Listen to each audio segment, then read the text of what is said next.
Welcome to The Horse Whisperer's Heart, a passionate story of love blossoming in an unexpected place. Join Elisa, a gentle soul with a special gift for understanding horses, as she finds herself working at a prestigious ranch where she meets the mysterious and guarded owner, Guilherme. Their connection deepens when Elisa manages to tame the dangerous stallion Temerario, opening not just the horse's heart, but Guilherme's as well. Before we begin this story, comment below where you're watching from. The late afternoon sun cast long shadows across Fazenda Vale do Sol as Elisa Rivera stepped off the dusty bus. Her dark hair was pulled back in a simple ponytail, and she carried just one suitcase and a worn backpack. At 26, she had the tired eyes of someone much older. "You must be the new stable hand," called a stocky man with a weathered face. He approached with quick steps, wiping his hands on his jeans. "I'm Pedro, the foreman. We were expecting you yesterday." "The bus broke down," Elisa explained softly. "I'm sorry for the delay." Pedro grunted and gestured for her to follow him. "The boss isn't here today. I'll show you where you'll stay." Elisa followed in silence, taking in the sprawling ranch. The property was impressive, much larger than her grandfather's modest horse farm where she'd grown up. Vale do Sol was a working cattle ranch with at least 50 horses from what she could see. The stables were modern, the fences freshly painted. Money was evident everywhere. "You'll be in this cabin," Pedro said, stopping at a small but tidy building near the stables. "Bathrooms inside. Meals are at the main house at 6, noon and 7. Be at the stables by 5:30 tomorrow morning." Before she could thank him, he was walking away. Elisa sighed and entered the cabin. It was simple but clean, a bed, a small dresser, a table with 2 chairs and a tiny bathroom. She set down her bags and sat on the edge of the bed. "Well, Grandpa," she whispered to the empty room, "here I am." 3 months earlier, Elisa had been working as a receptionist at a veterinary clinic in the city, a job she'd taken after her grandfather's death. The clinic had been sold to a corporate chain, and the new manager had called her into his office. "You're just not quick enough," he'd told her. "Clients are waiting too long, and you get too emotional when the animals are in pain. This isn't a place for sentimentality." It wasn't the first time she'd heard something like this. Previous bosses had called her too gentle, too slow, too emotional. In a world that valued speed and efficiency above all else, Elisa was always out of step. After losing that job, she'd tried once more in the city before deciding to return to what she knew best: horses. When she saw the ad for Vale do Sol, she applied immediately.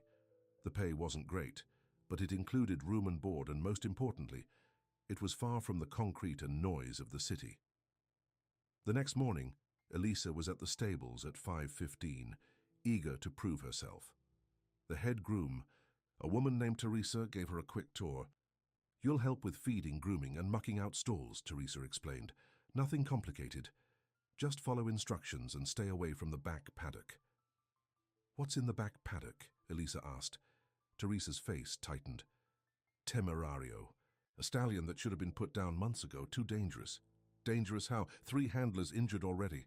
1 nearly died. The boss keeps him for breeding, but no one goes near him anymore except to throw food over the fence." Teresa shook her head. "The boss thinks he has good bloodlines, but if you ask me, no offspring is worth the risk." Elisa nodded, but said nothing.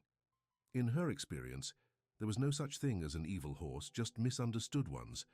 Her grandfather had taught her that. "A horse doesn't wake up deciding to hurt people," he used to say. "They react to fear, pain, or confusion. Your job is to find out which one it is."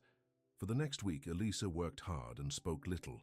She learned the routines, the names of the other workers, and the temperaments of each horse. She arrived early and stayed late. When she spoke to the animals, she used a soft, melodic voice that made some of the other handlers roll their eyes. But she noticed things. How the grey mare in stall 12 didn't like being approached from the left. How the young gelding in stall 7 needed extra time to get used to the bridle. Small things that made the animals calmer, more cooperative. On her 8th day, during her lunch break, Elisa walked to the back of the property. The paddock was large, surrounded by a sturdy fence higher than the others. In the far corner stood Temerario, He was magnificent, a massive black Andalusian with powerful shoulders and a thick mane. Even from a distance, Elisa could see the intelligence in his eyes and the tension in his muscles. He watched her approach, ears forward, nostrils flared. "Hello, beautiful," she said quietly, stopping several yards from the fence. The horse snorted and pawed the ground. "I know what they say about you," she continued in the same soft tone, "but my grandfather always said there are no bad horses, just bad experiences." Every day after that, Elisa spent her lunch break at Temerario's paddock. She never tried to enter, never pushed for contact. She would simply sit on a stump about 10 feet from the fence, sometimes reading aloud from a book, sometimes just talking softly about her day. At first, Temerario kept his distance, watching her suspiciously from across the paddock. But by the end of her second week, he would come closer, still cautious but curious. "Don't waste your time," Pedro told her when he found her reading to the horse one afternoon. "That one's a killer.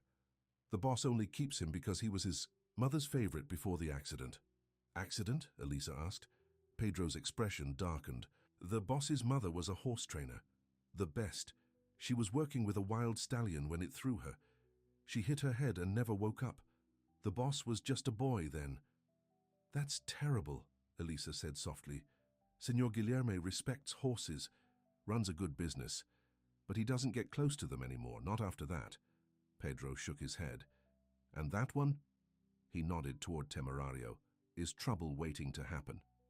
That evening, as Elisa was finishing her stable duties, she heard the sound of a truck approaching. A sleek black pickup pulled up, and a tall man stepped out. He wore riding boots, jeans, and a crisp white shirt. His dark hair was neatly trimmed, and his face was handsome, but stern. "That's the boss," whispered Teresa, who was working nearby. "Senor Guilherme Santos. He's been in the city for meetings." Elisa watched as Guilherme spoke briefly with Pedro, his manner businesslike but not unkind. There was something about him that made her curious, a certain tension in the way he carried himself, especially when he glanced toward the stables. The next morning, Elisa arrived at the stables to find Guilherme inspecting a mare's injured leg while the veterinarian applied a bandage. "Good bone structure," Guilherme was saying. "Make sure she gets proper rest." When he straightened up, he noticed Elisa standing nearby. Their eyes met, and for a moment, neither spoke. Elisa felt her heart beat a little faster under his direct gaze. "You're the new stable hand," he said. It wasn't a question. "Yes, sir, Elisa Rivera. Pedro says you're doing well." Guilherme's voice was deep and controlled. "You grew up with horses." "My grandfather was a horse trainer," she replied. "I lived with him most of my life." Something flickered in Guilherme's eyes, interest perhaps or a shared understanding. But the moment passed quickly. "Good. We need experienced hands here." He nodded once and walked away, his posture rigid. As the days passed, Elisa noticed Guilherme watching her from a distance as she worked with the horses. He never approached, never commented, but his dark eyes followed her movements. She found herself increasingly aware of his presence and sometimes caught herself listening for the sound of his truck arriving in the mornings. 3 weeks into her time at Vale do Sol, Elisa made a decision. She'd been observing Temerario, noting his reactions, the way he moved, the times when he seemed more agitated or more calm. She'd been bringing him apples, leaving them at the fence. At first, he wouldn't come for them until she walked away. But lately, he'd been taking them while she was still there. Early one morning, before anyone else was around, Elisa approached Temerario's paddock with an apple in her hand. The stallion watched her, ears forward. "Morning, handsome," she said softly. "I brought breakfast." She held out the apple, and to her delight, Temerario came to the fence. He stretched his neck, nostrils flaring as he sniffed her hand. Gently, he took the apple, his lips brushing her palm. "See? We're making progress." Elisa smiled. For the next few days, she continued her morning visits. Temerario began to wait for her by the fence, nickering softly when he saw her approach. She started, bringing a brush, reaching through the fence to gently groom his neck as he ate his apple. He allowed it, his eyes half closed in pleasure. "You're not dangerous," she murmured. "You're just scared. Someone hurt you, didn't they?" Then came the morning that changed everything. Elisa arrived at the paddock to find Temerario pacing, agitated. He wouldn't come to the fence, wouldn't take the apple she offered. "What's wrong?" she asked, concerned. She scanned the paddock and saw the problem. A section of barbed wire from the exterior fence had come loose and was dangling into the enclosure. If Temerario ran into it, he could be badly injured. Without thinking, Elisa opened the gate and slipped inside. "Easy, boy," she called softly. "I just need to fix that wire. I won't hurt you." Temerario stopped pacing and stared at her. His ears flicked back and forth, his tail swished nervously, but he didn't charge. Elisa kept talking in a calm, steady voice as she slowly made her way toward the loose wire. "That's it. You're okay. I know you're not a killer. You're just protecting yourself." She reached the fence and carefully began to wind the barbed wire back into place using a stick to avoid cutting her hands. All the while she kept up her gentle monologue, aware of Temerario watching her every move. When she finished, she turned back toward the gate, only to find Temerario standing in her path. Her heart raced, but she didn't show fear. "I need to go now," she said calmly. "Thank you for letting me help you." To her amazement, the horse stepped aside. Then, as she passed by, he lowered his head and gently nudged her shoulder with his muzzle. Elisa stopped, hardly daring to breathe. Slowly, she raised her hand and stroked his face. Temerario closed his eyes, leaning slightly into her touch.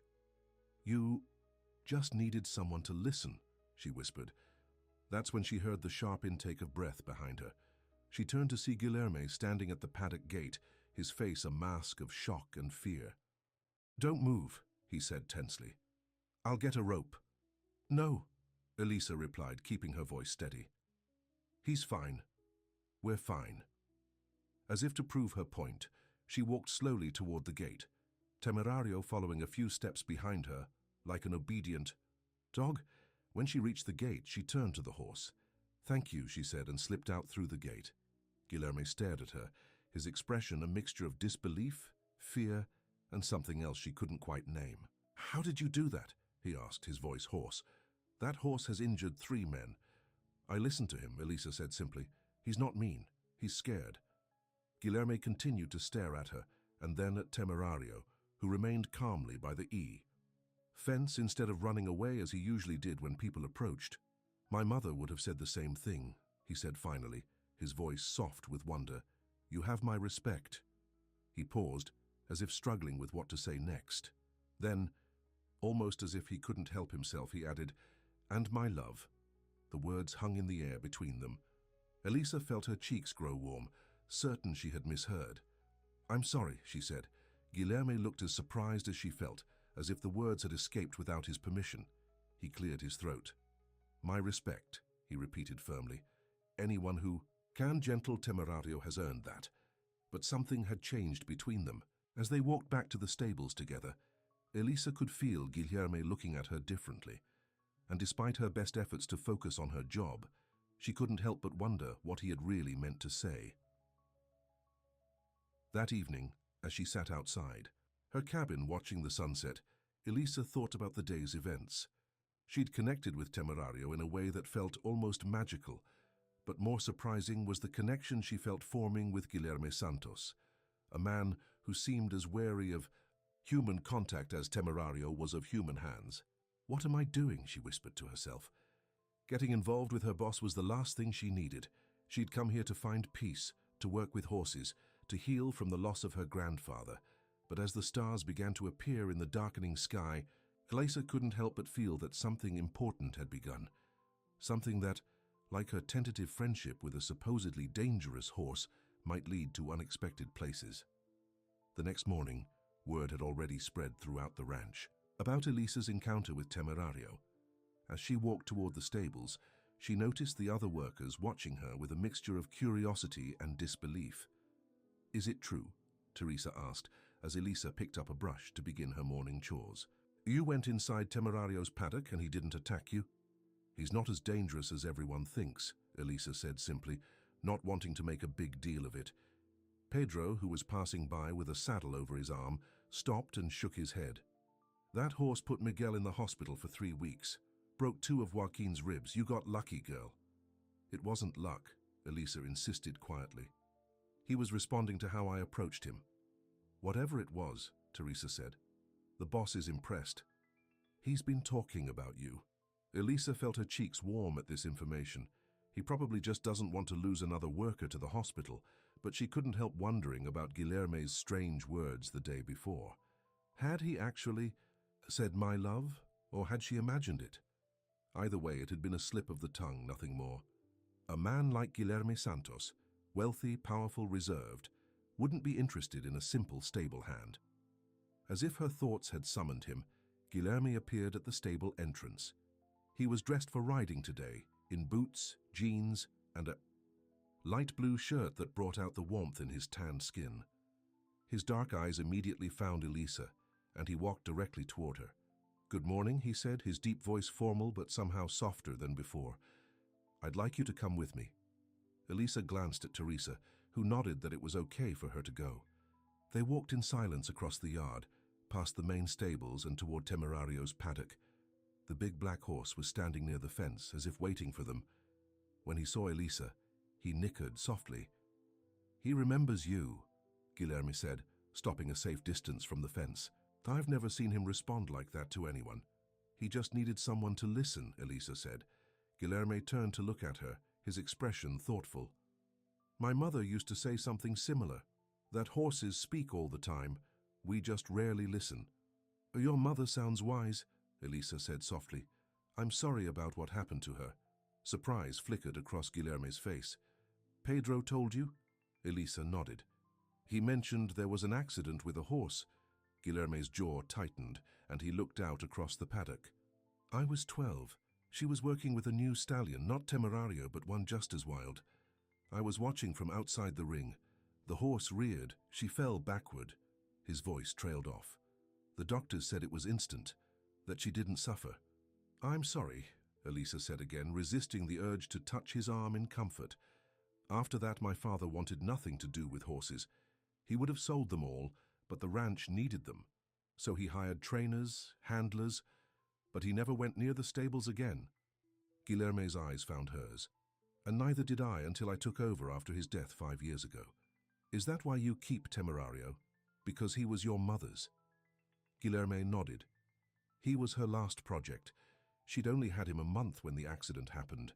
He wasn't the horse that." He swallowed. "Anyway, I couldn't bring myself to sell him, but I couldn't work with him either." "And now?" Elisa asked. "Now I'm wondering if my mother sent you here," he said, with a hint of a smile that transformed his serious face. "Tell me about your grandfather. Pedro said he was a trainer." They began walking slowly along the fence line, and Elisa found herself opening up about her childhood, how her parents had died in a car accident when she was 4, and her grandfather had raised her on his small horse farm. "He was gentle but firm," she explained. "He always said force never made a horse obey. It just made them submit, and there's a big difference." "How so?" Guilherme asked, genuinely interested. "When a horse submits out of fear, they're just waiting for a chance to run. But when they cooperate out of trust, they'll stay by your side even in a storm." She smiled at the memory of her grandfather's words. "He taught me to listen to what horses were trying to tell me, to respect their fears instead of punishing them for being afraid." "And in the city, was there no place for that wisdom?" Guilherme asked. Elisa's smile faded. "Not in my experience. Everything was too rushed, too harsh. I was told I was too slow, too emotional, too gentle. I tried to fit in, but after Grandpa died," she shrugged, "I just couldn't find my place." "Until now," Guilherme said softly. Their eyes met, and Elisa felt something shift between them, a recognition, a connection that went beyond employer and employee. But she quickly looked away, uncomfortable with the intensity of the moment.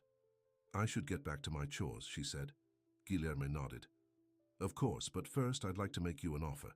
Temerario needs training, real training, not just being fed across a fence. Would you be willing to work with him? I'll increase. Your pay, of course." Elisa's heart leapt at the opportunity. "I'd love to, but I want to be clear. I won't use harsh methods. It will take time and patience." "I trust your judgment," Guilherme said. You've already done more with him in a few weeks than anyone has in years." Over the next few days, Elisa began spending regular time with Temerario, gradually building his trust. She would enter his paddock with Guilherme watching from outside the fence, talking softly to the horse, grooming him, and eventually introducing a lead rope. To everyone's amazement, Temerario allowed it all. There were moments of tension when his ears would flatten or he'd paw the ground nervously, but Elisa would simply stop, speak calmly, and wait for him to relax before continuing. "It's like she speaks their language," Teresa remarked to Pedro as they watched from a distance. "The boss is certainly impressed," Pedro replied with a knowing look, "and not just with her horse skills." It was true. Guilherme had taken to visiting the stables daily now, often bringing Elisa a cup of coffee in the morning or stopping by to check on her progress with Temerario. Their conversations grew longer, more personal. He told her about his struggles to modernize the ranch while honoring its traditions. She shared stories of her grandfather and the lessons he'd taught her. One evening, as the sun was setting, Guilherme invited Elisa to dinner at the main house, a sprawling hacienda on a hill overlooking the entire property. Just to discuss Temerario's progress, he said. Though his eyes suggested there might be more to the invitation, Elisa hesitated. "I'm not sure that's appropriate." "Because I'm your boss?" Guilherme asked directly. "Partly," she admitted. "And because—" She gestured vaguely at her simple clothes and work boots. Guilherme's expression softened. "Elisa, I'm inviting you because I enjoy talking with you, and my cook makes the best feijoada in the state. That's all." Put that way, it was hard to refuse. At 7 o'clock, Elisa found herself walking up the path to the main house, wearing the nicest outfit she had packed, a simple blue dress and sandals. She had let her hair down from its usual ponytail and applied a touch of lip gloss. The housekeeper, an older woman named Donna Clara, greeted her at the door with a warm smile and led her to a spacious dining room where Guilherme was waiting. He looked different in his home setting, more relaxed, less the stern ranch owner and more the man. "You look beautiful," he said simply, pulling out a chair for her. The dinner was delicious, and the conversation flowed easily. Guilherme asked about her progress with Temerario, genuinely impressed by her methods. "He let me put a saddle on him today," Elisa reported proudly. "He was nervous at first, but he trusted me enough to try." "When I think of how many professional trainers failed with him," Guilherme shook his head in wonder. "You have a gift, Elisa." "Not a gift," she corrected gently. "Just patience and respect. Anyone can learn it." "I'm not so sure." Guilherme's eyes held hers. "There's something special about the way you connect, not just with horses, but with people too." "At least with me." Elisa felt her pulse quicken. "What do you mean?" Guilherme set down his wineglass. "I've run this ranch for 5 years. In that time, I've kept everyone at a distance. It was easier that way after losing both parents. But since you arrived," he paused, searching for words, "it's like you've opened a door I thought was permanently closed." "Guilherme," Elisa said, suddenly uncomfortable with the turn in conversation, "I'm your employee." "Is that all?" he asked, quietly. Before she could answer, they were interrupted by the arrival of Donna Clara with dessert. The moment passed, and the conversation shifted to safer topics: the weather, the upcoming cattle auction, plans for the ranch's future. After dinner, Guilherme walked Elisa back to her cabin. The night was clear, stars scattered across the dark, sky like diamonds on velvet. As they reached her door, an awkward silence fell between them. "Thank you for dinner," Elisa said finally. "It was lovely." "Elisa," Guilherme began, then stopped, seeming to struggle with what he wanted to say. Finally, he simply said, "Good night," and turned to leave. Elisa watched him walk away, conflicted emotions swirling inside her. She was attracted to him. How could she not be? He was handsome, intelligent, and beneath his reserved exterior beat a kind heart. But she had come here to find peace, not complications. And getting involved with her employer was definitely a complication. The next morning, Elisa arrived at the stables earlier than usual, hoping to avoid awkwardness with Guilherme after the previous evening. To her surprise, a sleek silver car was parked near the main house, a visitor, unusual for so early in the day. As she began her chores, she heard voices approaching, Guilherme's and a woman's. They appeared at the stable entrance. Guilherme, looking uncomfortable, and beside him a stunning blonde woman in designer riding clothes. Elisa, Guilherme called, noticing her. I'd like you to meet Carolina Mendes, an old friend. Carolina's perfectly made-up face formed a polite smile that didn't reach her eyes. So you're the horse whisperer everyone's talking about. Her tone made it clear she wasn't impressed.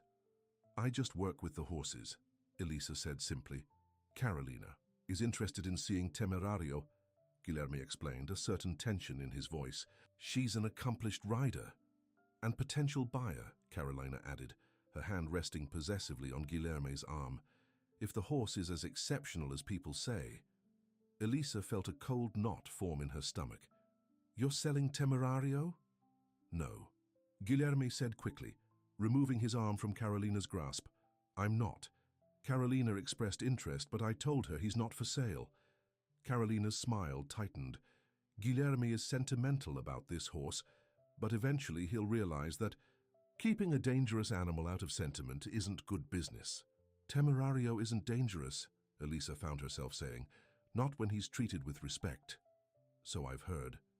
Carolina's eyes narrowed slightly. Guilherme hasn't stopped talking about your methods. I'd love to see a demonstration. There was a challenge in the woman's voice that Elisa couldn't ignore. Of course, follow me. As they walked to Temerario's paddock, Pedro fell into step beside Elisa. Be careful, he murmured. Señorita Mendes is the daughter of Guilherme's father's business partner. Their families have wanted them to marry for years. Elisa's heart sank at this information, though she told herself it shouldn't matter to her. So of course a man like Guilherme would be expected to marry someone from his own social circle, someone like the elegant, sophisticated Carolina. When they reached the paddock, Temerario was grazing near the far fence. At Elisa's soft whistle, he raised his head and trotted over, nickering a greeting. Hello, handsome, Elisa said, stroking his nose. She opened the gate and slipped inside, aware of Carolina's critical gaze and Guilherme's concerned one. With calm, deliberate movements, Elisa demonstrated what she'd been teaching Temerario, how to accept a halter, to be led, to respond to gentle pressure on the lead rope. The big horse followed her commands willingly, his previous wildness nowhere to be seen. Impressive, Carolina said coolly when Elisa had finished. But can anyone else handle him or only you? He needs consistency, Elisa explained. With time, may I? Carolina interrupted, holding out her hand for the lead rope. Elisa hesitated, glancing at Guilherme, who looked equally uncertain. I've been riding since I was 4, Carolina said, a hint of impatience in her voice. I know how to handle horses. Reluctantly, Elisa handed over the lead rope, first whispering to Temerario and stroking his neck to reassure him. Just move slowly and speak gently, she advised Carolina. But the moment Carolina took the rope, her entire demeanor changed. She straightened her posture, jerked the rope sharply, and commanded, Walk on! Temerario's reaction was immediate. His ears flattened, his eyes widened, and he reared up, pulling the rope from Carolina's hand. She stumbled backward with a cry of alarm as the horse pawed the air dangerously close to her head. Elisa moved quickly, stepping between Carolina and the agitated horse. Easy, boy. Easy, she said, in a calm, steady voice, gradually moving closer until she could take hold of the dangling lead rope. Slowly, Temerario settled, though he continued to eye Carolina warily. That animal is a menace, Carolina exclaimed, brushing dirt from her expensive riding pants. He nearly killed me. You frightened him, Elisa said, still stroking Temerario's neck. He reacted out of fear. Guilherme, you can't possibly keep that beast, Carolina insisted. What if he hurts someone? What if he hurts her? She gestured at Elisa. He won't hurt me, Elisa said confidently. Guilherme had been watching the scene unfold with a troubled expression. Now he approached the fence, his eyes meeting Elisa's. She's right, Carolina, he said quietly. Temerario responds to her. I've seen it day after day. He turned to face the elegant blonde. And he's not for sale. He stays at Vale du Sol.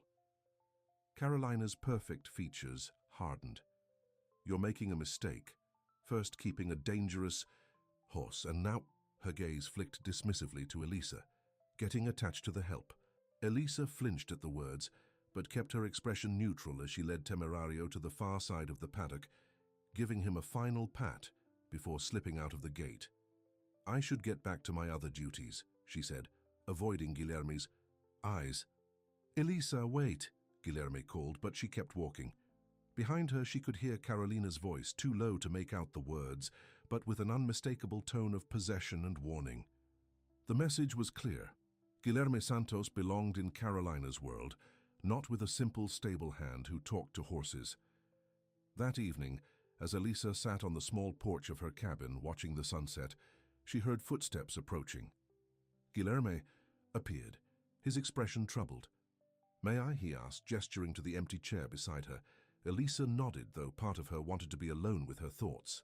"I'm sorry about Carolina," he said without preamble. "What she said was unforgivable." "She's protective of you," Elisa said diplomatically.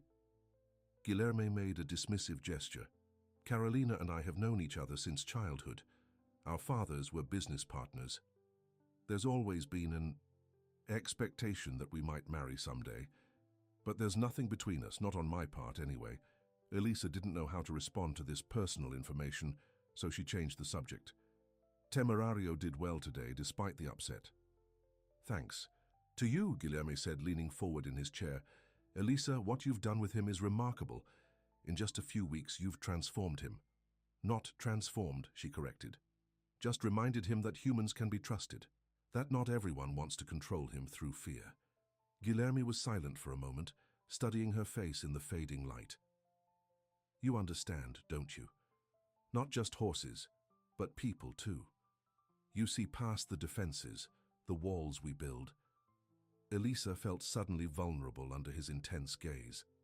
"Guilherme, I know what you're going to say," he interrupted gently. "That you work for me, that it's complicated, and you're right." He stood up, as if needing to put physical distance between them. "But I can't pretend I don't feel this connection between us. I haven't felt this way about anyone, ever." The raw honesty in his voice made Elisa's heart race. "I don't know what to say," she admitted. "You don't have to say anything right now," Guilherme replied. "Just know that what I feel is real, and when I said you have my respect and my love that day by the paddock, it wasn't a slip of the tongue. It was the truth breaking through before I was ready to admit it." With that, he turned and walked away, leaving Elisa staring after him, her emotions in turmoil. She had come to Vale du Sol seeking peace and a connection with horses. Instead, she had found a connection with a man who understood her in ways no one else ever had, a man whose life was worlds apart from her own. As the first stars appeared in the darkening sky, Elisa wondered if, like Temerario, she was too afraid to trust, not a horse, but her own heart. The morning after Guilherme's confession, Elisa woke before dawn. Sleep had been elusive, her mind replaying his words over and over. "What I feel is real." No man had ever spoken to her with such raw honesty before. She dressed quickly and headed to the stables, finding comfort in the familiar routine of feeding and grooming. The horses didn't care about complicated human emotions or the differences between ranch owners and stable hands. They only cared about consistency, kindness, and trust, things Elisa understood. As she mucked out stalls, Teresa appeared beside her, concern etched on her weathered face. "You should know," Teresa said in a low voice. "Señorita Mendez is staying at the main house. She arrived with luggage yesterday afternoon." Elisa's stomach tightened, but she kept her expression neutral. "That's none of my business." Teresa gave her a knowing look. "The whole ranch sees how the boss looks at you, and yesterday the way he defended you to Señorita Mendez," she shook her head. "Just be careful, Elisa. Rich men like Señor Guilherme don't usually marry girls who clean stables." "Who said anything about marriage?" Elisa replied, more sharply than she intended. "I'm here to work with horses, not find a husband." But Teresa's words had struck a nerve. Despite Guilherme's confession, despite the connection they seemed to share, they came from different worlds. His was one of wealth and privilege. Hers was one of hard work and simple living. Could those worlds truly come together? Later that morning, as Elisa was working with Temerario in the round pen, teaching him to respond to voice commands, she spotted Guilherme walking toward her. Beside him was Carolina, looking perfectly put together even in the early morning heat. Her blonde hair styled immaculately. "Don't let me interrupt," Carolina called as they approached the fence. Her tone was pleasant, but her eyes were cold. "I'm fascinated by your unconventional methods." Elisa nodded politely and continued her work, aware of Carolina whispering something to Guilherme, who frowned in response. After finishing the training session, Elisa led Temerario back to his paddock. When she returned to the round pen to collect her equipment, she found Guilherme waiting alone. "Carolina had a phone call," he explained, as if sensing her question. "Elisa, about last night—" "It's okay," she interrupted. "You don't need to explain anything." "But I do," he insisted. "Carolina showed up unannounced. She's here for the regional agricultural meeting I'm hosting tomorrow. Several local ranch owners will be attending." "You don't owe me explanations about your guests," Elisa said, gathering her brushes and lead ropes. Guilherme stepped closer. "I do when you're avoiding looking at me." He gently touched her arm, causing her to finally meet his eyes. "What I said last night hasn't changed. If anything, seeing Carolina again has only confirmed what I already knew." "And what's that?" Elisa asked softly. "That what I feel for you is something I've never felt before." His voice was low, sincere. "Carolina represents a world I was born into but never chose. You—" His eyes held hers. "You represent something real." The intensity of his gaze made Elisa's heart race. "Guilherme, They were interrupted by Pedro calling from across the yard. "Boss, the buyers from Sao Paulo are here early." Guilherme sighed, in frustration. "We'll talk later," he promised, squeezing her hand briefly before walking away. Throughout the day, Vale do Sol buzzed with activity as preparations for the agricultural meeting continued. Workers set up tables and chairs on the large patio of the main house, while Donna Clara supervised the preparation of food. Trucks arrived delivering flowers, linens, and cases of wine. Elisa kept to her regular duties, trying to ignore the flurry of activity that seemed to highlight the difference between her world and Guilherme's. As the stable hand, she would not be attending the fancy gathering the next day. She told herself it was better that way. That evening, as she was finishing her work, Guilherme appeared at the stable door. He had changed from his work clothes into a crisp white shirt and dark trousers, clearly dressed for dinner with his overnight guests. "I've been looking for you," he said, walking over to where she was storing brushes. "I've been right here," Elisa replied with a small smile. "Working." "I'd like you to attend the meeting tomorrow," he said without preamble, "as my guest." Elisa stared at him in surprise. "Why?" "Because I want you there," he said simply, "and because several of the ranchers are interested in your work with Temerario. Word has spread." "I don't have anything to wear to that kind of event," Elisa admitted, embarrassed. Guilherme smiled. "I thought of that." He handed her a small envelope. "Consider it a bonus for your exceptional work. There's a dress shop in town that's open. Late tonight. Pedro can drive you." Elisa hesitated, torn between pride and pragmatism. "I can't accept money for clothes." "Then consider it an advance on your salary," Guilherme said. "Please, Elisa. It would mean a lot to have you there." The sincerity in his voice broke through her resistance. She accepted the envelope with a nod. "Okay, but just this once." 2 hours later, Elisa stood in front of the small mirror in her cabin, hardly recognizing herself. The dress she had chosen was simple but elegant, a deep blue that brought out her eyes, with a modest neckline, and a skirt that fell just below her knees. She had also purchased low-heeled sandals and a small necklace with a horse pendant that had caught her eye in the shop window. Looking at her reflection, she felt a mixture of excitement and trepidation. Tomorrow, she would step into Guilherme's world, if only for an afternoon. What would Carolina think? What would the other wealthy ranchers think of the stable hand in a new dress? "It doesn't matter," she told her reflection firmly. "You're going for the horses, not to impress anyone." But as she lay in bed that night, Elisa couldn't quiet the voice in her head, that whispered she was crossing a line, moving from employee to something more. And once that line was crossed, there would be no going back. The next morning dawned clear and bright. Elisa rose early to complete her stable duties before the meeting, which was scheduled to begin at noon. She worked efficiently, her mind elsewhere, as she fed, watered, and turned out the horses. Temerario seemed to sense her distraction, gently nudging her shoulder as if in encouragement. "At least you believe in me," she murmured, stroking his velvet nose. At 11, she returned to her cabin to shower and change. As she was fastening the horse pendant around her neck, a knock sounded at her door. She opened it to find Donna Clara, the housekeeper, standing there with a small basket. "Senor Guilherme thought you might like some help with your hair," the older woman said kindly, holding up the basket which contained combs, pins, and a small bottle of scented oil. Elisa was touched by the thoughtfulness. "That would be wonderful." "Thank you." Donna Clara worked quickly, her experienced hands transforming Elisa's simple ponytail into an elegant style, with soft waves framing her face. As she worked, she chatted about the ranch and its history. "I've worked for the Santos family for 30 years, she said. "I knew Guilherme when he was a boy, before his mother's accident. He was different then, full of laughter." "And after?" Elisa asked. Donna Clara's hands paused briefly. "He became serious, closed off. His father was strict, distant. The boy needed comfort, but," she sighed, "the accident changed everything, changed him. Until recently," Elisa prompted gently. The housekeeper's eyes met hers in the mirror. "Until you came, Miss Elisa. I haven't seen him smile so much in years." She patted Elisa's shoulder. "There, you look beautiful." When Elisa arrived at the main house, the gathering was already in full swing. Dozens of well-dressed people mingled. On the patio, drinking wine and engaged in animated conversation.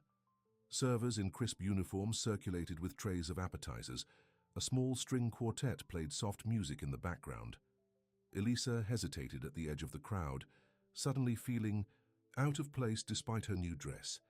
She was considering slipping away when Guilherme appeared beside her. "You came," he said, his voice warm with approval.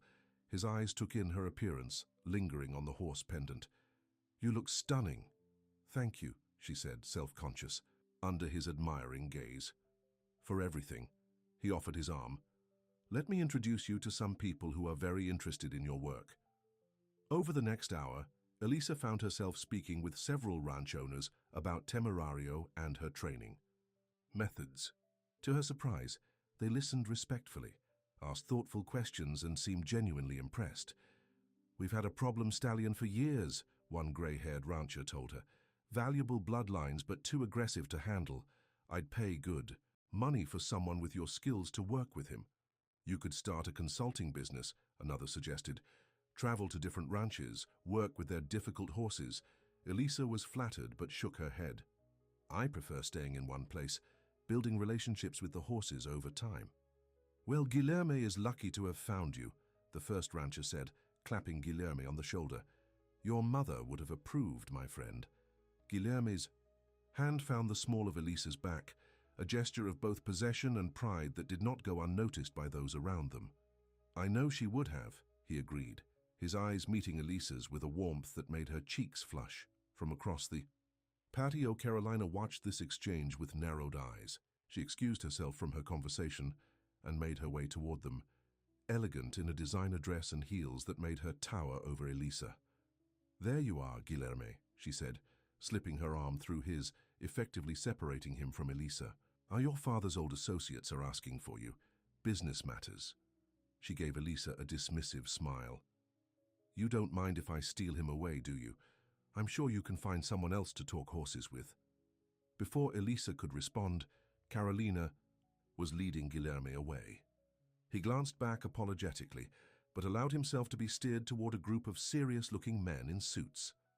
Left alone, Elisa made her way to a quiet corner of the patio. She was sipping a glass of water when Pedro approached. "The boss asked me to check on you," the foreman said.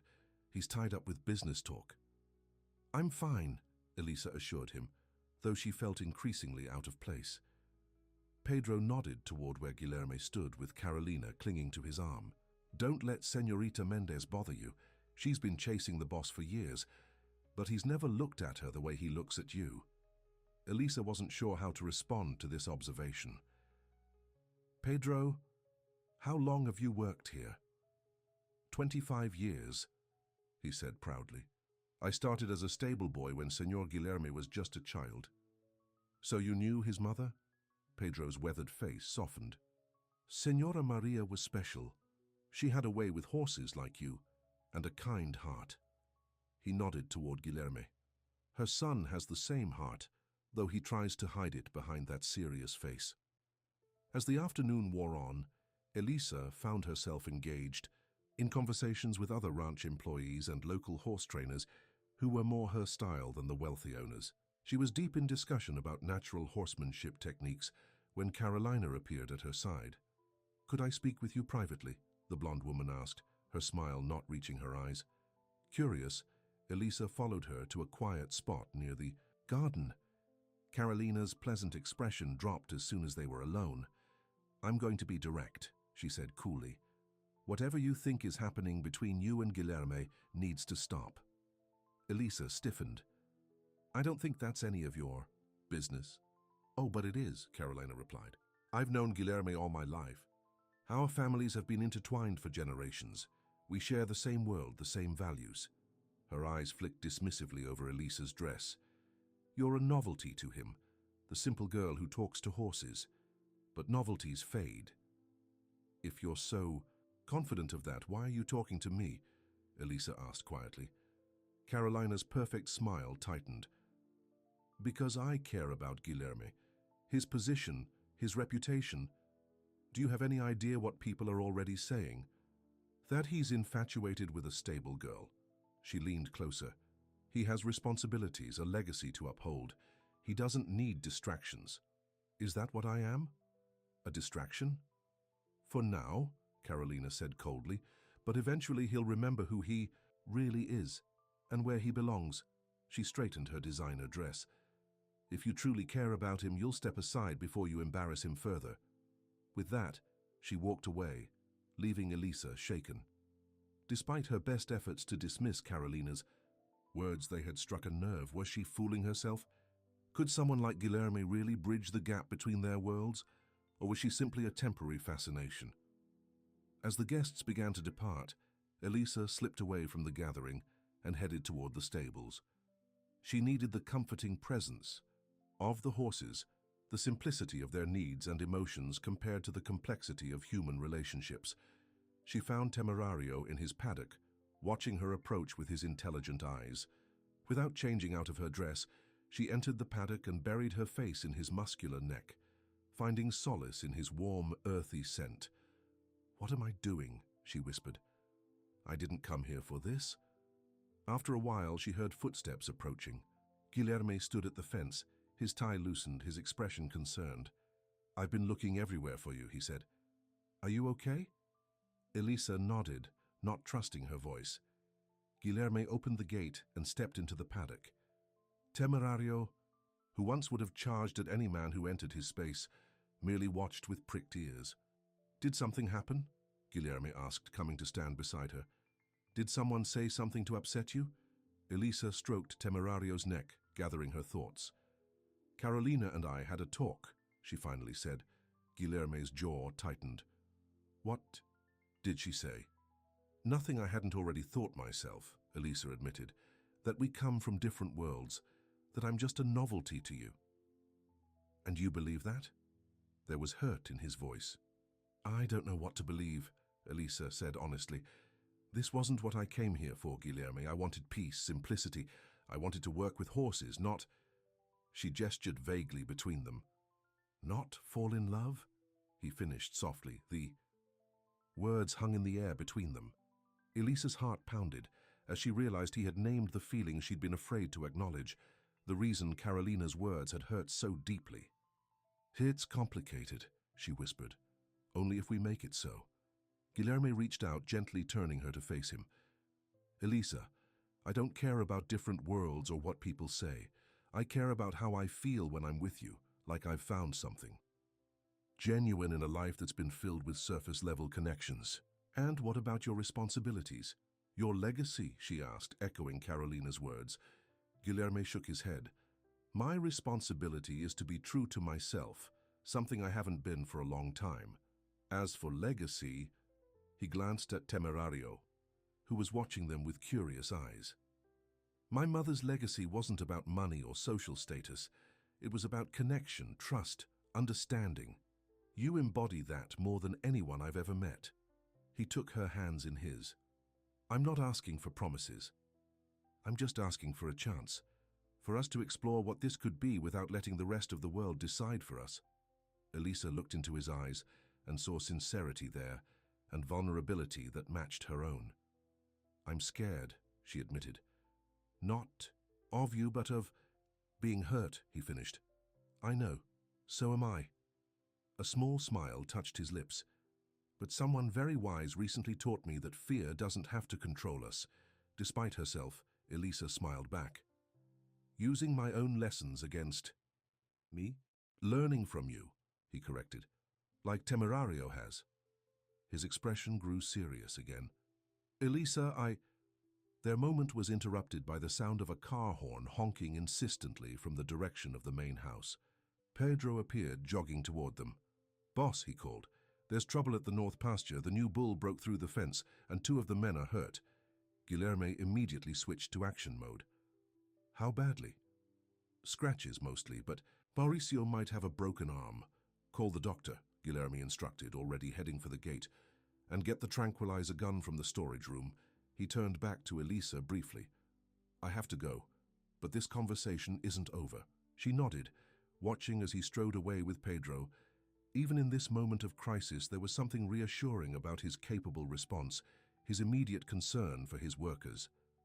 Left alone with Temerario, Elisa leaned against the big horse's shoulder, her mind swirling with contradictory emotions. She had come to Vale du Sol seeking sanctuary from a world that had never quite accepted her. Instead, she had found connection, not just with a horse everyone thought was beyond reaching, but with a man who saw her value when others had dismissed her. Was she brave enough to accept what was being offered?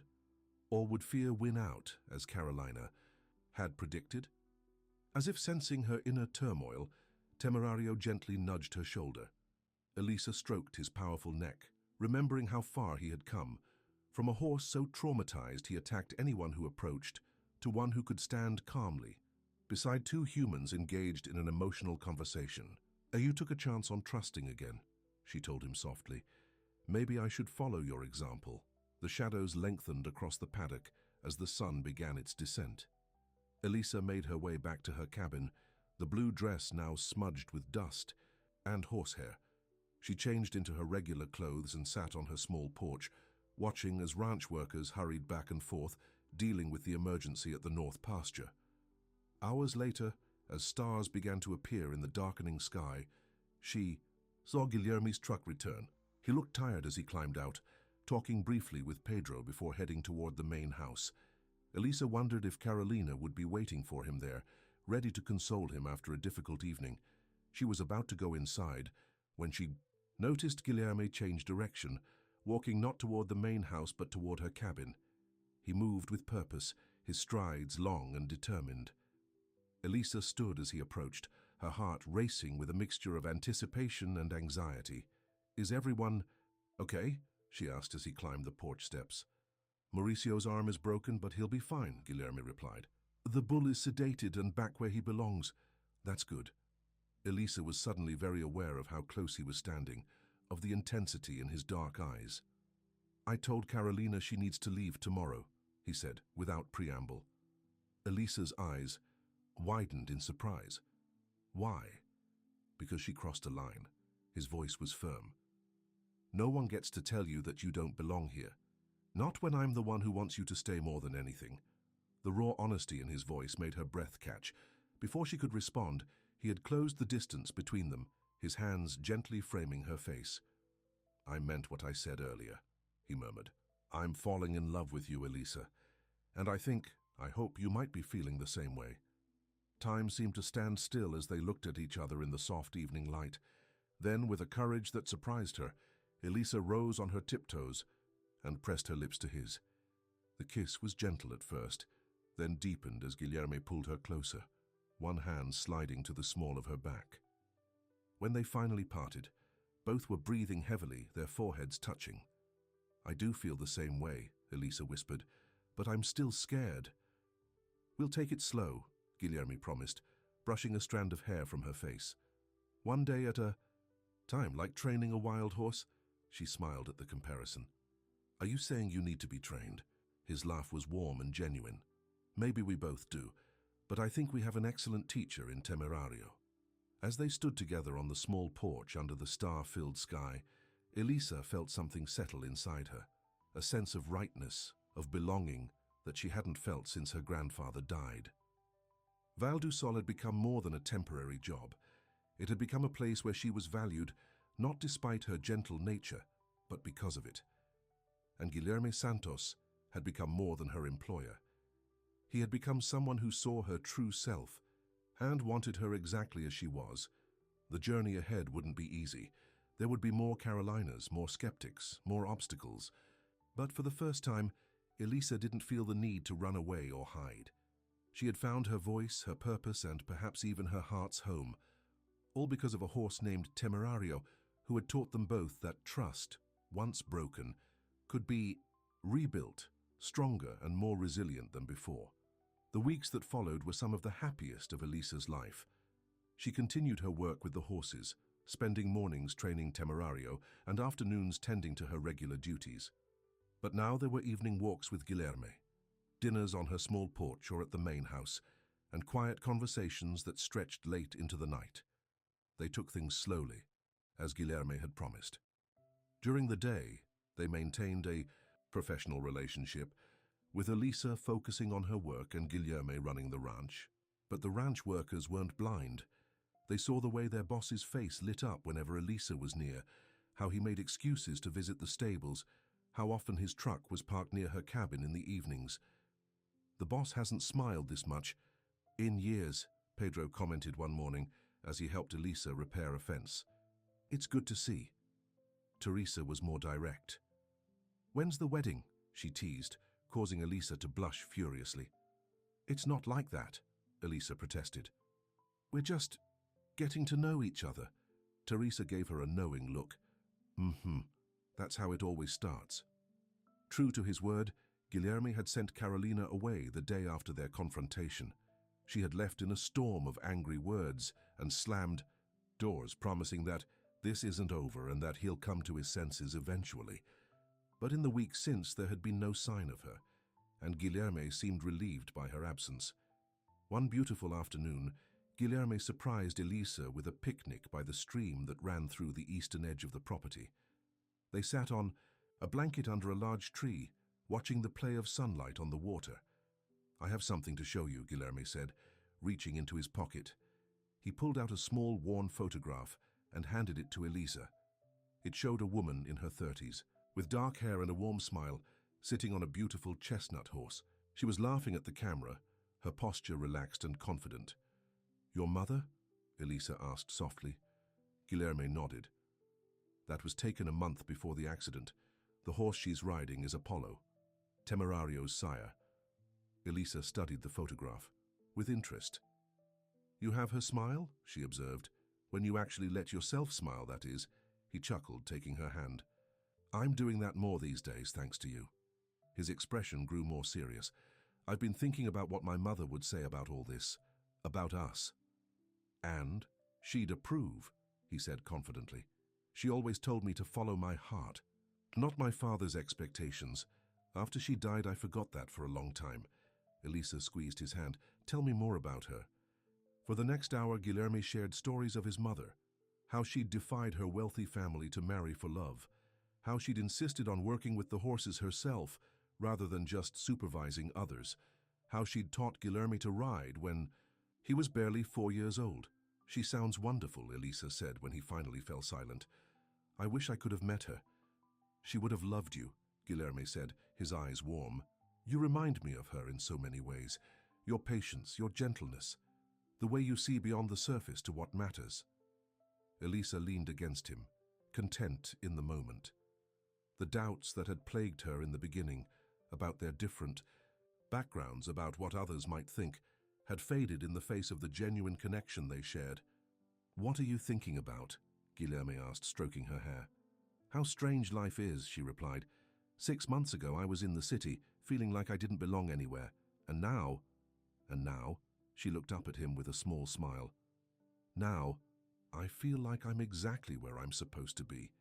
He kissed her then, tenderly at first, then with growing passion. When they finally broke apart, both were breathing heavily. "I love you, Elisa," Guilherme said, his voice husky. "I don't want to wait any longer to tell you that."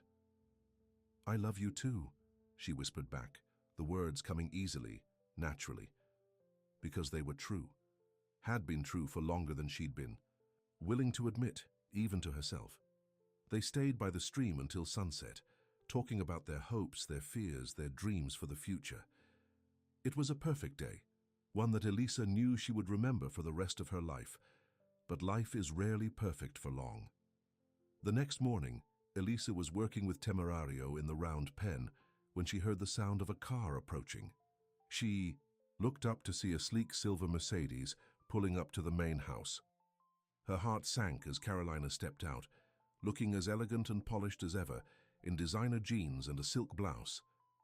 Elisa tried to focus on her work, telling herself it was none of her business why Carolina had returned, but her concentration was broken when she spotted Guilherme walking out to meet the visitor, his posture stiff. Throughout the day, Elisa caught glimpses of the pair, walking around the property, sitting on the patio of the main house, driving off in Guilherme's truck, and returning an hour later. Each sighting sent a spike of anxiety through her heart, despite her attempts to trust in what she and Guilherme had built together. That evening, as Elisa sat on her porch watching the sunset, she heard footsteps approaching. Guilherme appeared, his expression troubled. "Can we talk?" he asked, sitting beside her without waiting for an answer. "About Carolina," Elisa said, trying to keep her voice neutral. Guilherme sighed heavily. "Yes, she didn't come alone today. She brought her father and my father's old lawyer." "Why?" He ran a hand through his hair, a gesture Elisa had come to recognize as a sign of stress. "It's complicated. Before my father died, he and Carolina's father drew up some papers, a sort of informal agreement about the future of our family's businesses. They had always hoped Carolina and I would marry, joining the 2 largest ranching operations in the region." Elisa felt her stomach tighten. "And this agreement, it's not legally binding," Guilherme assured her quickly, "but there are financial implications. Carolina's father has threatened to pull out of several joint ventures if I don't." He trailed off, looking miserable. "If you don't what, Guilherme?" Elisa pressed, her heart pounding. "If I don't reconsider my relationship with Carolina," he finished reluctantly. Elisa stood up, needing to put some physical distance between them. "I see. No, you don't," Guilherme said, rising to face her. "I told them no, immediately and unequivocally. I don't care about the money or the business deals." "But there could be consequences for the ranch," Elisa guessed, seeing the worry. "Sign his eyes." "For your employees," Guilherme didn't deny it. "We'd survive. It might mean cutting back for a while, maybe selling some land, but Vale do Sol would continue." "How many people work here, Guilherme?" 50. "More. And their families depend on those jobs." Elisa shook her head sadly. "I can't be the reason they suffer." "Don't talk like that," Guilherme said sharply. "This isn't your decision to make. It's mine, and I've made it." He reached for her hands, holding them tightly in his. "I choose you, Elisa. I will always choose you." The conviction in his voice was unwavering, but Elisa couldn't shake the sick feeling in her stomach. Carolina's father was a powerful man in the region. If he decided to make things difficult for Vale do Sol, it wouldn't just be about money. It could affect suppliers, buyers, even water rights. "I need some time to think," she said finally. "Can you give me that?" Though clearly unhappy with her response, Guilherme nodded. "Of course, take all the time you need." He kissed her forehead gently. "Just remember that I love you. Nothing changes that." After he left, Elisa sat alone on her porch long into the night, her thoughts churning. She had finally found a place where she belonged, a man who valued her for exactly who she was. But at what cost? Could she really be the cause of hardship for so many others? By morning, she had made her decision. With a heavy heart, she packed her few belongings into her suitcase and backpack. She wrote a note to Guilherme, explaining that she couldn't be the reason his family legacy suffered, that sometimes love meant letting go. She left it on her bed, unable to bear the thought of saying goodbye in person. Her last stop before leaving was Temerario's paddock. The big black horse came to the fence as soon as he saw her, nickering a greeting. Elisa stroked his nose, tears streaming down her face. "I have to go," she whispered. "But you'll be okay now. He'll take care of you."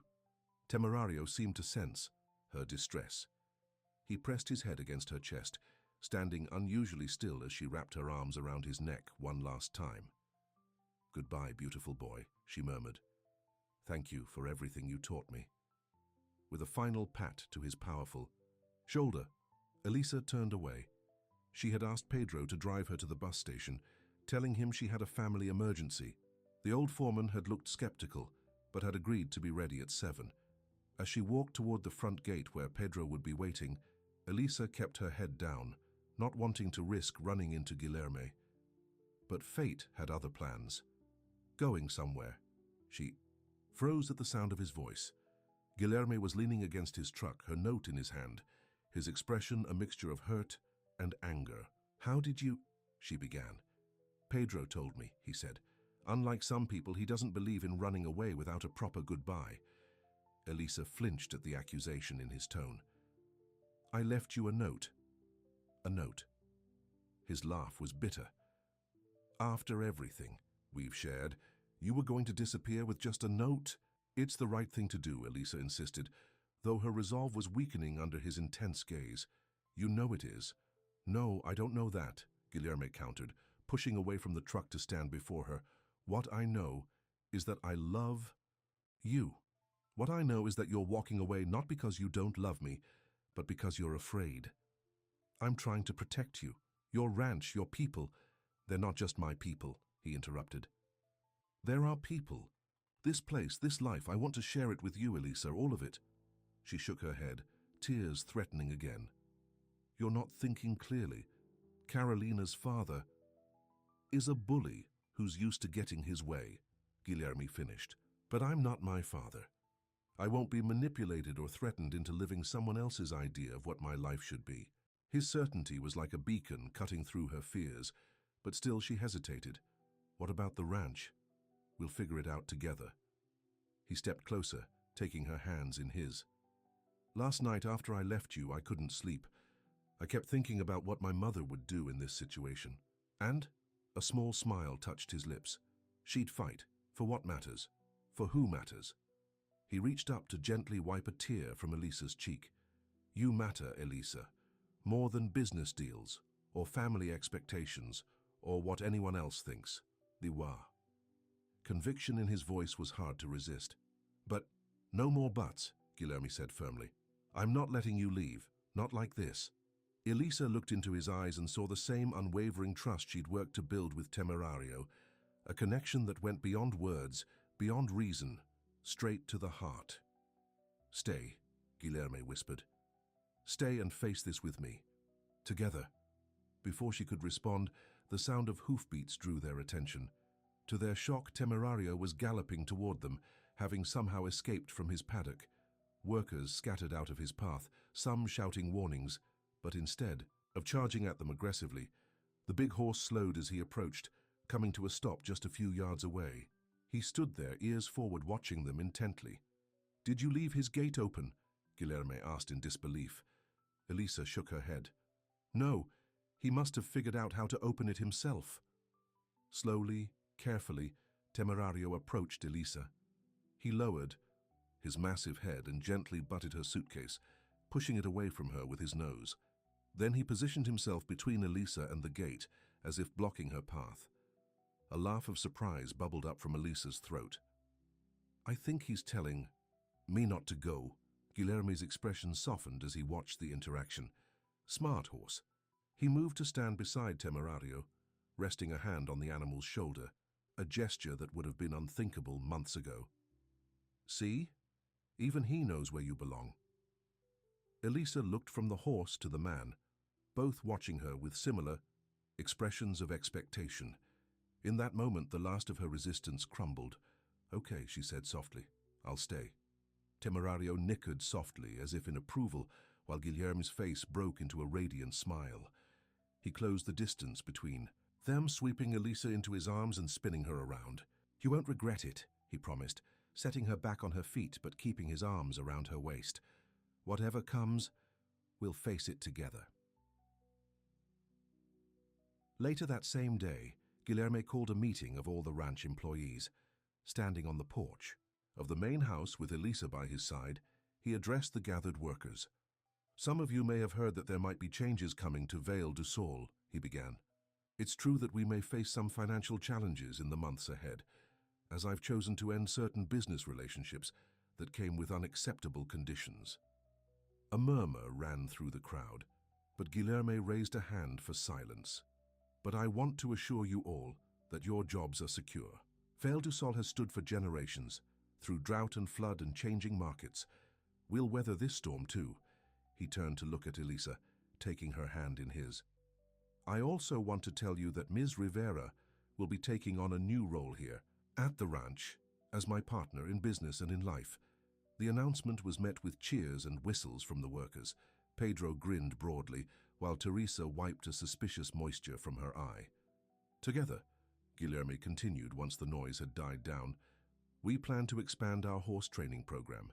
Elisa's work with Temerario has already attracted attention from other ranchers looking for help with difficult horses. This new venture will help offset any losses from our other business interests." The confidence in his voice was contagious. As the meeting broke up, workers stopped to congratulate them, many telling Elisa how happy they were that she was staying.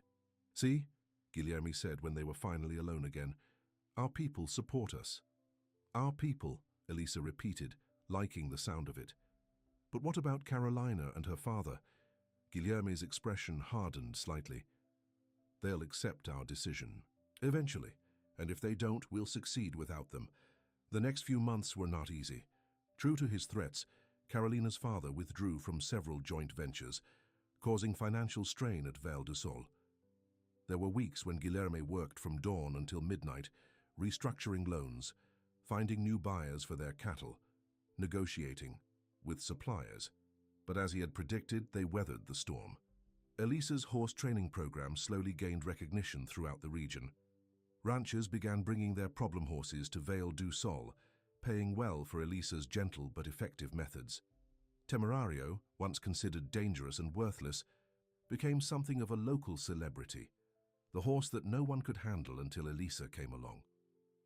6 months after the day Elisa had almost left, Guilherme took her on a ride to the highest point on the property, a ridge overlooking the entire ranch. The view was breathtaking. Rolling pastures, the winding stream, the cluster of buildings that formed the heart of Vale du Sol. They dismounted and stood side by side, taking in the panorama. Temerario, now Elisa's personal mount, grazed contentedly nearby. "It's beautiful," Elisa said, leaning against Guilherme's shoulder. "Yes, it is," he agreed, though he was looking at her rather than the view. "And it's home," she smiled up at him. "Yes, it is." Guilherme reached into his pocket and pulled out a small wooden box. Elisa's breath caught as he opened it to reveal a diamond ring, simple but elegant. "This was my mother's," he said softly. "My father gave it to her when this ranch was just a fraction of what it is now. They built it together, through good times and bad." He took her hand. "I want to build a life with you, Elisa. Will you marry me?" Tears of joy filled Elisa's eyes. "Yes," she whispered. "Yes, I will." As Guilherme slipped the ring onto her finger, Temerario raised his head and nickered softly, as if offering his own blessing to the union. "He approves," Elisa laughed, wiping away happy tears. "Of course he does," Guilherme said, pulling her close. "He chose you first, remember? And he was right. Their wedding, 3 months later, was held on the ranch under a canopy of trees beside the stream. It was a simple ceremony, attended by the ranch workers and a few close friends. Temerario watched from a nearby paddock, specially constructed so he could be part of the celebration.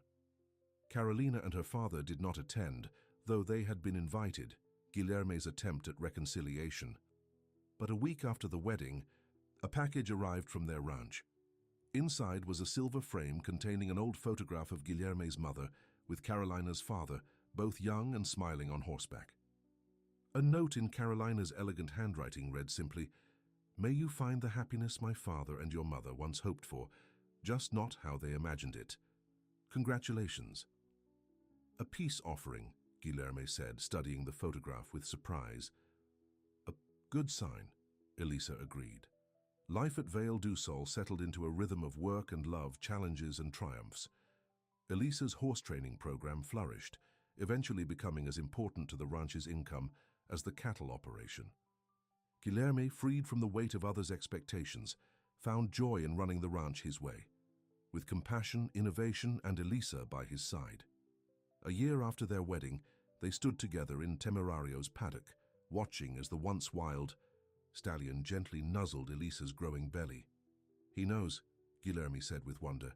"Somehow he knows there's a baby coming." Elisa smiled, stroking the horse's velvet nose. "He's always been smarter than we give him credit for. Like knowing you were the one for him and for me," Guilherme agreed, wrapping his arms around her from behind, his hands resting protectively over their unborn child. As the sun began to set over Vale du Sol, casting long golden shadows across the land, Elisa leaned back against Guilherme's strong chest. She thought of the journey that had brought her here, from the lonely girl who didn't fit in the city to the woman who had found her purpose and her heart's home on this ranch. "What are you thinking about?" Guilherme asked, kissing the top of her head. "How sometimes the longest journeys lead us exactly where we're meant to be," she replied, "and how grateful I am that Temerario chose me." "As am I," Guilherme whispered. "As am I." Temerario nickered softly, as if in agreement, before returning to graze peacefully in the paddock that had once been his prison, but was now simply his home, just as Vale du Sol had become Elisa's. In the end, they had all found what they needed. Most, not just a place to belong, but people to belong with. And in that belonging, they had found the greatest gift of all, the courage to trust, to love, and to build a future together. The end.